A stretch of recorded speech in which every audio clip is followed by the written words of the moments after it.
Mga yob, putserong manok ang lulutuin natin ngayon. Wala hindi ako nakalabas dahil sobrang lamig. Ngayon, yung mga... Ngayon, putserong manok ang nakita kong madaling lutuin at kumpleto sa kargado. Unahin na, nilagay na natin yung ating bawang at sibuyas.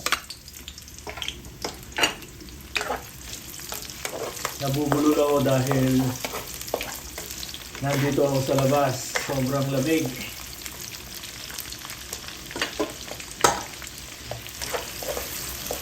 Ngayon, sunod na natin yung ating manok. Tagal ko lang hindi nag-upload. Naging busy.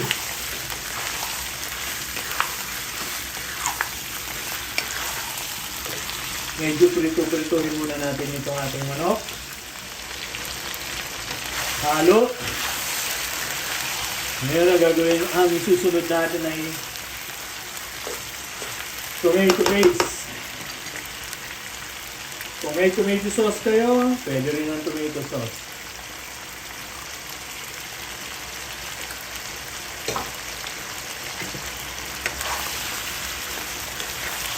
Yung tomato paste natin, 2 kutsara, 2 tablespoon.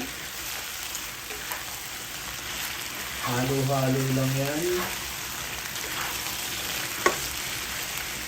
Yan muna natin. Haluin muna natin. Ngayon lalagyan na natin siya ng ricado. Lagyan natin yung paminta.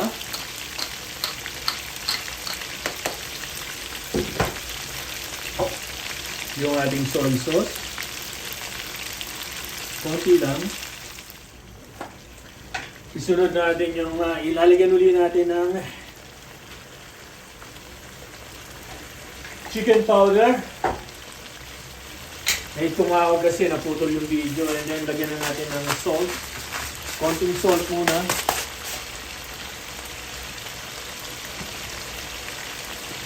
Tapos halo. Naputol yung video ko, may tumawag yung pharmacist. Ay!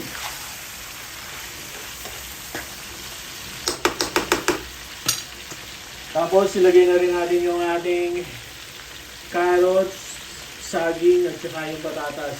Pwede rin ninyong iprito. Kaya lang ako, wala akong time mag-prito dahil malamig sa labas. Nasa sa inyo, kung gusto nyo ng ganyan lang, ihalo na kagad or iprito. Pagkatapos, lagyan na natin ng tubig. Palambutin na natin yan. At takpan natin. Balikan natin after 10 to 15 minutes. Okay, yop. Check na natin. Tingnan nyo kausok. Malambot na siguro itong ating mga patatas, carrots, saka saging. Again, nakalimutan kong ilagay yung sugar ko na 1 teaspoon. Ngayon ang isusunod natin yung aking gulay. Itong gulay ko, ito ang dami. Mga gulay na nasa ref na malapit na masira. Meron akong chicharo, bok choy, repolyo, bell pepper, tsaka yung aking broccoli. Ngayon ilagay na natin. Naku, nagtatapon-tapon. Ulutin natin yung hugasan.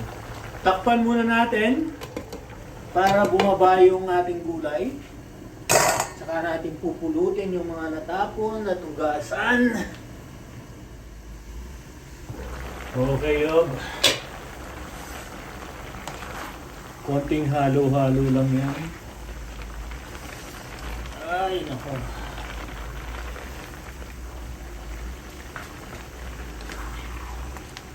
Maliit lang itong aking kawali. Itong aking pan kasi 3 lang kaming kumakain. Ito naman, kasama na ang baon namin sa trabaho. Bukas. Okay. Ano na lang to, konting takip na lang to, tapos luto na. Takpan natin ng konti. Balikan natin ulit. Okay, yup. Luto na to. Konting halo lang. Kailangan half cook lang yung ating gulay. Parang wala na akong nakikita. Okay. Ayan na, Rob. Luto na. Kunin na natin dito ang ating magic plato. Ayan na.